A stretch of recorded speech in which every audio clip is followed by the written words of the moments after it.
Hello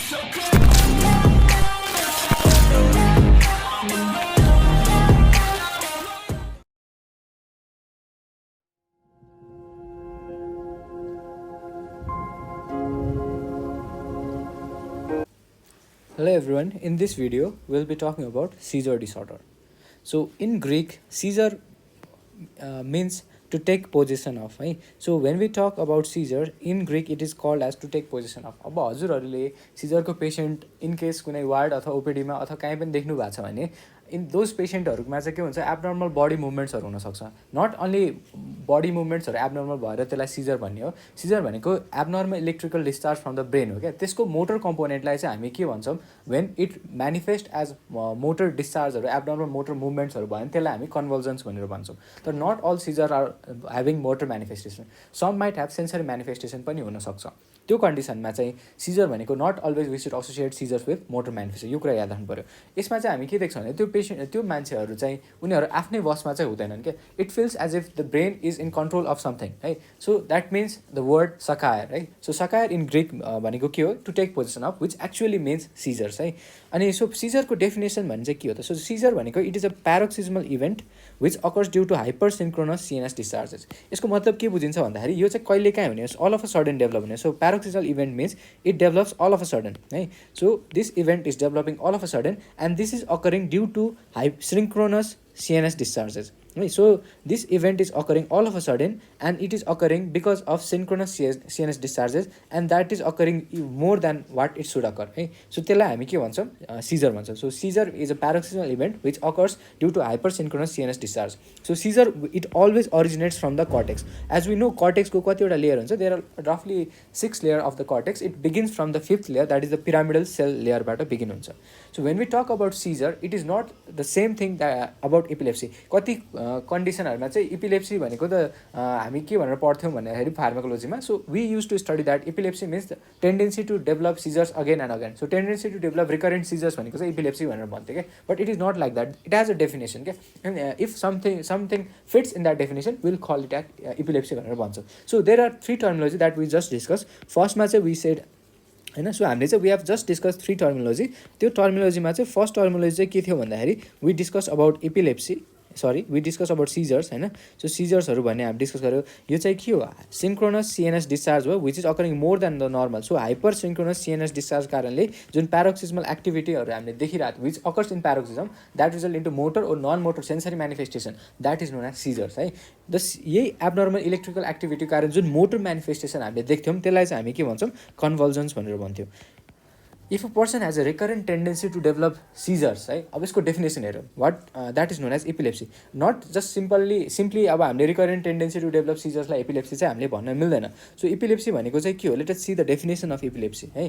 so epilepsy भनेको के हो if a person get 2 or more than 2 unprovoked seizure within a span of 24 hours that is known as epilepsy. So epilepsy भनेको के हो भन्दाखेरि यदि कुनै मान्छेले 2टा अथवा 2वटा भन्दा बढी सिजरको एपिसोडहरू पाइरहेछ within a span of 24 hours and those seizure episode must be unprovoked भनेपछि त्यसलाई चाहिँ हामी के भन्छौँ एपिलेप्सी भनेर भन्छौँ. अब यो अनप्रोभोक्ड भनेको के हो त.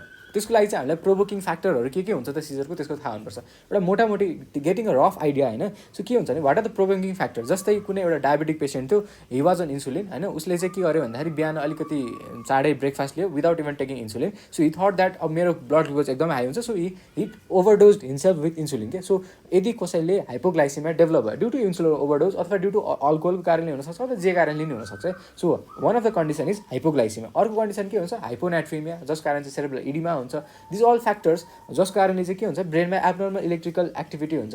And this abnormal electrical activity as they are been provoked by different reasons. जस्तै I said one of them is hypoglycaemia another is hyponatraemia. So these are provoking factors which result into multiple episode of seizure. Then we do not call it as epilepsy. Epilepsy हुनलाई चाहिँ 2टा episode of seizure which occur 2 or more episode of seizure which occur within 24 hours span होइन. But this episodes must be due to unprovoked factors के. यसको लागि कुनै पनि हामीले अन्डरलाइन कजहरू थाहा हुनु भएन क्या. अनप्रोभोक्ड सिजरहरू आउनु भयो भने चाहिँ त्यसलाई हामी एपिलेप्सी भन्छौँ.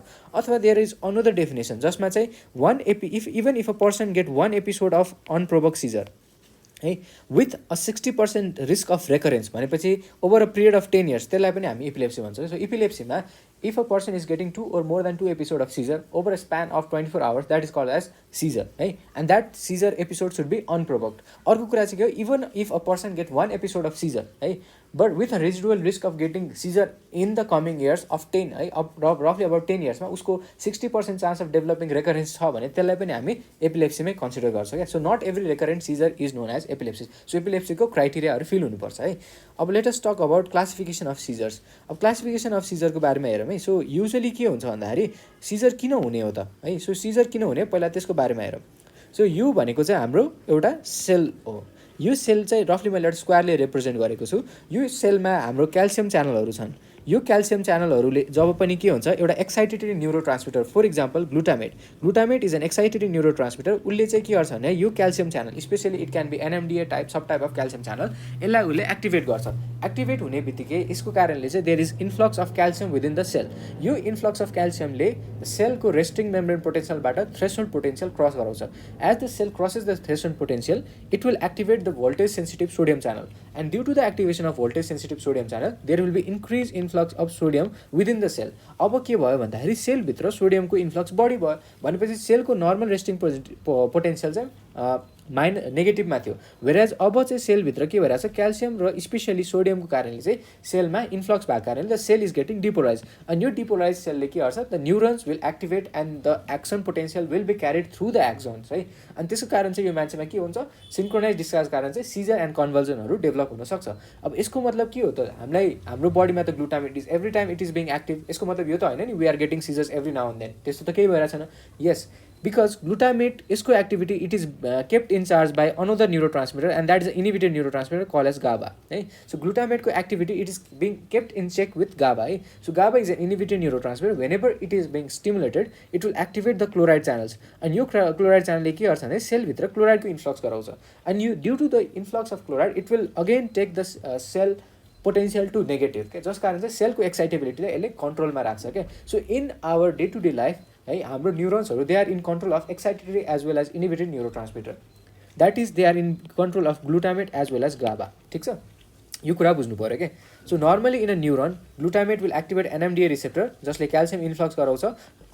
अल्टिमेटली यसको कारण सोडियम इन्फ्लक्स भएर डिपोलाइजेसन हुन्छ and the person will might have a tendency for discharge and that discharge might lead to seizure, but it is kept in check by GABA which is an inhibited neurotransmitter जसले चाहिँ क्लोराइडको influx गराउँछ. ठिक छ, त्यसै कारण हामीले यहाँबाट बुझ्न सक्छौँ कुनै मान्छेमा यदि ग्लुटामेटको एक्टिभिटी एकदमै हाई भयो और उसको ब्रेनमा चाहिँ गाबाको एक्टिभिटी एकदमै लो भयो भने the person will have the tendency to develop seizure है.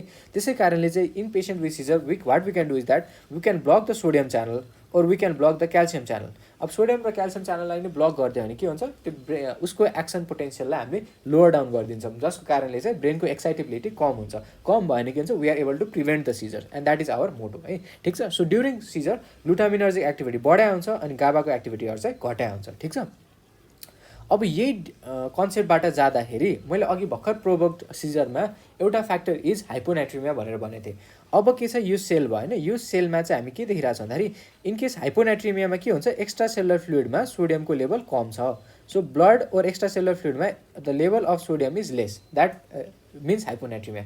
यसको कम्पेरिजनमा के बुझ्छ भन्दाखेरि सेलभित्र चाहिँ सोडियमको अमाउन्ट हाई छ. यो हाई अमाउन्ट अफ सोडियमले के गर्छ भने वाटरलाई एक्स्ट्रा सेलुलर फ्लुइडदेखि इन्ट्रा सेलुलर फ्लुइडमा ड्र्याग गर्छ क्या, and that will result into cerebral oedema and this cerebral oedema is a provoking factor for epilepsy. So don't get confused है. मैले के भनेको थिएँ, we yes during epilepsy we block the sodium channels है. Sodium channel block गऱ्यो भने उसको डिपोलाइजेसन potential कम हुन्छ जस कारण एक्साइटेबिलिटी कम हुन्छ. Whereas in patient with hyponatraemia they also have a tendency to develop seizure but it is due to cerebral oedema है. ठिक छ, यो कुरा पनि बुझेको हुनु पऱ्यो. ठिक छ, सो नाउ विल अलिकति हामी सिजरको क्लासिफिकेसनमा अलिकति हामी हेर्छौँ. ठिक छ, so detail classification will be going while we go through the lecture हामी बिस्तारै बिस्तारै डिटेल क्लासिफिकेसन पनि हेर्छौँ फ्रम द ह्यारिसन है.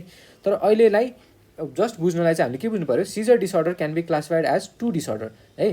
ठिक छ, अब यसमा चाहिँ suppose this is our brain है. अब यो ब्रेनमा चाहिँ हामी के देखिरहेको छ भन्दाखेरि यो पिङ्क कलरको हामीले के देख्यौँ, दिस इज एउटा एबनर्मल डिस्क्रिट लिजन छ है। यो हाम्रो ब्रेन हो, ब्रेनभित्र चाहिँ के छ भन्दा एउटा एबनर्मल डिस्क्रिट लिजन छ। यो डिस्क्रिट लिजनले अब डिपेन्डिङ अन कुन लोबमा छ, इनकेस फ्रन्टल लोबमा छ भने यो मोटर कर्टेक्सको भइहाल्यो, पाराइटल लोबमा छ भने सेन्सरी कर्टेक्सको भयो, it will trigger certain activity के। सपोज यो फ्रन्टल लोबमा छ अनि यो डिस्क्रिट लिजन एबनर्मली फायर गरिरहेछ क्या, जस कारण चाहिँ यो मान्छेको यो एउटा फोकल्ली के भइरहेछ भन्दा यो ठाउँमा चाहिँ एबनर्मल इलेक्ट्रिकल डिस्चार्ज कारणले मुभमेन्ट अथवा हामीले कन्भल्सन देखिरहेछौँ भनेपछि त्यस्तो खालको सिजरलाई चाहिँ हामी फोकल सिजर भनेर भन्छौँ। ठिक छ।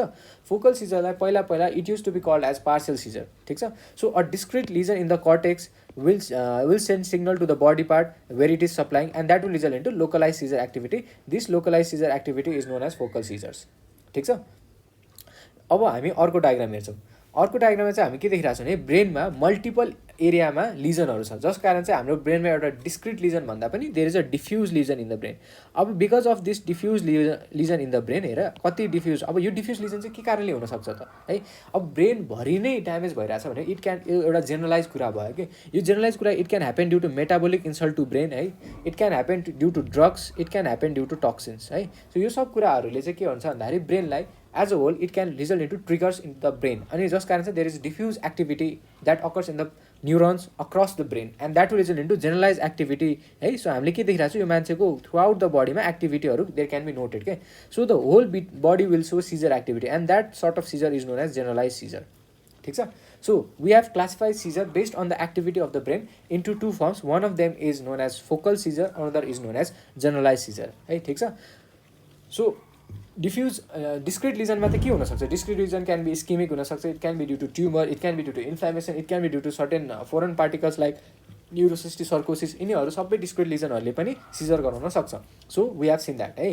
अर्को कुरा चाहिँ के हुन्छ भन्दाखेरि डिफ्युज लिजनमा सबसे common cause of seizure is metabolic cause and the most common is hyponatraemia which I have already discuss. So hyponatraemia is the most common biochemical abnormality that causes seizure. So हामीले यहाँ चाहिँ Caesar किन develop हुन्छ भनेर पनि हामीले हेऱ्यौँ। So before classifying the seizure in further detail हामीले आज अहिले भर्खरै के पढ्यो त्यसलाई हामी जस्ट विल बी रिभाइजिङ है, अलिकति रिभाइज गरे हुन्छ। So what we are saying that seizure भनेको के हो त, seizure is an abnormal focus in the brain है, that is resulting into abnormal electrical discharge. त्यस्तै कन्भल्जन भनेको के हो, convulsion refers to motor manifestation of the increase activity in the brain, that is known as convulsion. ठिक छ। So now will अलिकति हामी classification of सिजरमा अलिकति हेर्छौँ है। सो क्लासिफिकेसन अफ सिजरमा चाहिँ के हुन्छ भन्दाखेरि इन जेनरल अहिले हामी डिटेलमा हेर्दैनौँ है। सो क्लासिफिकेसनमा मैले के भने, if there is a discrete activity within the brain that is result into discharge that happens है, the activity that occurs in a localise body part that is known as focal seizures. ठिक छ। अर्को चाहिँ के हुनसक्छ भन्दाखेरि if the activity if there is diffuse activity in the brain that is resulting into generalise activity in the body that is known as generalized seizure. ठिक छ। Seizure can be motor, seizure can have motor component as well as sensory component, दुवै हुन्छ। Sensory र मोटरमा के पर्छ यो सब हामी बिस्तारै डिस्कस गर्दै जान्छौँ। ठिक छ। So this is about the just a little bit about the classification. अब हामी let us go a little bit more on the detail classification of seizure. So सिजरको बारेमा क्लासिफाई गर्दाखेरि let us see what is the classification of seizure है। So seizure can be classified, अलिकति हेरौँ यहीँबाट। ठिक छ। अब सिजरमा मैले के भने, seizure can be focal seizure है। सो सिजर एकछिन, so depending on the activity the seizure होइन, the seizure activity can be focal है और इट क्यान बी डिफ्युज। ठिक छ। अब फोकल सिजरमा पनि के हुन्छ भन्दाखेरि normally when a person is having focal seizure it can occur with intact awareness है। सो हामी के हेर्छौँ भने यो पेसेन्टमा लस अफ कन्सियसनेस प्रेजेन्ट छ कि छैन है। सो एउटा सिजरको पेसेन्ट आएको छ, उसले चाहिँ के भन्छ, मेरो हात चाहिँ एक्कासी जर्की मुभमेन्ट भइरहेछ and his knowing that his hands are moving के, अनि उसले के गरिरहेको छ, उसलाई कन्ट्रोल गर्न खोजिरहेको छ उसको त्यो ह्यान्डलाई। ठिक छ। भनेपछि के हुन्छ, यो मान्छेलाई सिजर डेभलप भएको छ, it is a focal seizure, अनि यो यसमा चाहिँ के छ, उसको लस अफ कन्सियसनेस चाहिँ छैन, it means that he is having intact awareness. यस्तो खालको सिजरलाई चाहिँ हामी focal seizure with intact awareness भनेर भन्छौँ। सो यसमा पर्ने इक्जाम्पलहरू के हुनसक्छ त, इट क्यान बी लाइक यो पर्सनमा चाहिँ एक्कासी टोन बढेको हुनसक्छ त्यो लिम्बमा, जस्तै अप्पर लिम्बमा एक्कासी टोन बढ्यो and he is knowing that उसको ह्यान्डमा टोन एक्कासी बढेको छ अनि he is trying to control it है, but he is not able to control it, that is known as focal seizure with intact awareness and that is a tonic seizure है, that is known as tonic seizure. कि त के हुनसक्छ, उसको suddenly loss of tone हुनसक्छ, specially it occurs in neck muscles, जस कारण चाहिँ हेड नडिङ हुन्छ, टाउको तल यसो झर्छ जस्तो हुन्छ कि, that is known is atonic seizure. अर्को चाहिँ उसको के हुनसक्छ क्लोनिक सिजर मतलब उसको चाहिँ के हुन्छ भन्दाखेरि सपोज उसको हात चाहिँ जर्की मुभमेन्ट देखाइरहेको छ एक्कासी suppose his trying to come is here होइन अनि कम गर्दाखेरि चाहिँ के भइरहेछ उसको हात एक्कासी जर्कहरू देखाएको छ and this jerk are continuous jerk के ठिक छ यो एक भएर रोकिने होइन भइरहेछ his trying to control it but his not able to control it this known as clonic jerk है। अर्को हुन्छ that is known as myoclonic है। मायोक्लोनिकमा चाहिँ के हुन्छ भने there is sudden and intermittent jerking in the body in a part of a body that is known as myoclonic jerk है। So seizure can be classified as focal seizure or discrete seizure.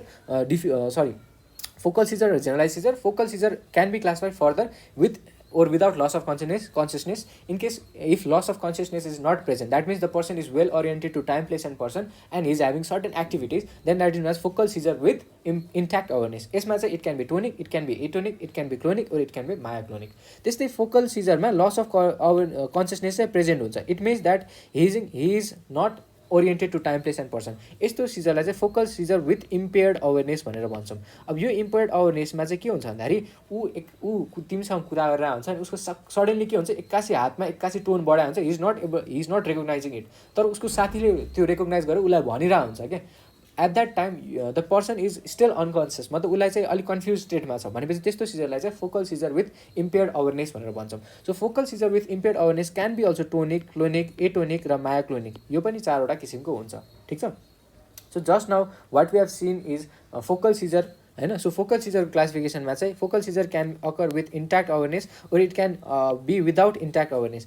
पहिला चाहिँ यो focal seizure with intact awareness use to be called as simple partial seizure and previously focal seizure without intact awareness used to be called as complex partial seizure, but nowadays these terms are not being used right? It can have motor manifestation or not motor manifestation. अर्को के हुन सक्छ भन्दाखेरि in these patients of focal seizure it can undergo into secondary generalization. So this is known as focal seizure with secondary generalization. Usually यो focal seizure चाहिँ हाम्रो generalized tonic chronic seizure मा चाहिँ convert भइरहेको चाहिँ हुन्छ ठिक छ। So this is known as focal seizure with secondary generalization. यिनीहरू हामीले किन जान्न जरुरी छ किनभने हरेकको ट्रिटमेन्ट प्रोटोकल अलिक फरक हुन्छ। फोकल सिजरको हाम्रो ट्रिटमेन्ट छुट्टै हुन्छ, जेनरलाइज सिजरको छुट्टै हुन्छ र फोकल विथ जेनरलाइज सेकेन्डरी जेनरलाइजेसनमा चाहिँ हामीले यो पेसेन्टको हिस्ट्री जान्ने एकदम इम्पोर्टेन्ट हुन्छ whether it begin as a focal event or सुरुमै यो जेनरलाइज थियो भनेर किनभने यसले हाम्रो ट्रिटमेन्टलाई गाइड गरिरहेको हुन्छ ठिक छ। So now will be talking about generalize seizure. So generalize सिजरमा चाहिँ के हुन्छ भन्दाखेरि when a person is getting generalize seizure त्यो केसमा चाहिँ he might have motor manifestation or he might have non motor manifestation. It might be अब यो सेन्सरी म्यानिफेस्टेसन पनि हुनसक्छ। मोटर म्यानिफेस्टेसनमा पर्ने भनेको चाहिँ हाम्रो generalize tonic seizure, generalize clonic generalize myoclonic सिजरहरू हुनसक्छ र जेनरलाइज टोनिक क्लोनिक सिजरहरू हुनसक्छ ठिक छ। नन मोटर म्यानिफेस्टेसनमा चाहिँ हाम्रो एब्सेन्स सिजर पर्छ which can be typical absence or which can be atypical absence seizure. These are about general सिजरको चाहिँ क्लासिफिकेसन है। So generalize seizure can be it can be motor or it can be non motor. So motor सिजर्सहरू can be tonic, it can be atonic, it can be tonic clonic or it can be myotonic ठिक छ। Non motor can be absence seizure or it can be atypical absence which can be typical or atypical absence or unknown onset को कारणले नि सिजरहरू हुन सक्छ। it can be also classified as such है। So हामीले चाहिँ भर्खरै what did we see is we saw the classification of seizures-हरु। सिजर्सहरूमा चाहिँ हामीले जेनरलाइज सिजर र फोकल सिजर भनेर भर्खरै क्लासिफाई गऱ्यौँ। सो जेनरलाइज सिजर र फोकल सिजरमा चाहिँ हामीले के भनेको थियौँ focal seizure can be classified as focal seizure with intact awareness or without intact awareness भनेर हामीले क्लासिफाई गऱ्यौँ। त्यसपछि जेनरलाइज सिजरमा मोटर र नन मोटर भनेर हामीले त्यसलाई क्लासिफाई गऱ्यौँ। हामीले त्यसलाई क्लासिफाई गर्नुको जरुरत किन थियो भन्दाखेरि this will guide the treatment basis के। सो यति जान्यो भने चाहिँ now we are well aware to progress with the seizure है। सो अब चाहिँ हामी सिजरको हामी डिटेलमा कुरा गर्छौँ। सो त्योभन्दा अगाडि will just revise our classification on seizure है। सो सिजरको क्लासिफिकेसन मैले के भन्दा it can be focal seizure or it can be generalize seizure. Focal सिजरमा चाहिँ के हो will check whether the consciousness is intact or not. So loss of consciousness in case if it present it means that it is impaired awareness. If loss of consciousness is absent it is known as intact awareness. अब दुवैमा के हुन्छ it can be tonic, it can be clonic, it can be myoclonic, it can be atonic. त्यस्तै generalize सिजरमा it can be tonic seizure, it can be clonic seizure हैन, it can be myoclonic seizure हैन, it can be atonic seizure or it can be generalize tonic clonic seizure सबै हुनसक्छ। याद राख्नु generalize सिजरमा mostly the patient are always having impaired awareness during the episode of seizure. मैले चाहिँ post एक्टल confusion भनिरहेको चाहिँ छैन है। सिजर भइरहेको बेलामा यो पेसेन्टहरू they are usually unaware of that in patient with generalize seizure. So these are all the motor seizures के whereas generalize seizure can be non motor as well. Non मोटरमा चाहिँ it is absence seizure. Absence seizure can be typical absence seizure or it can be atypical absence seizure. यति जानेपछि we have completed the classification of seizure. Next video we'll be talking about a bit on focal seizure. Thank you.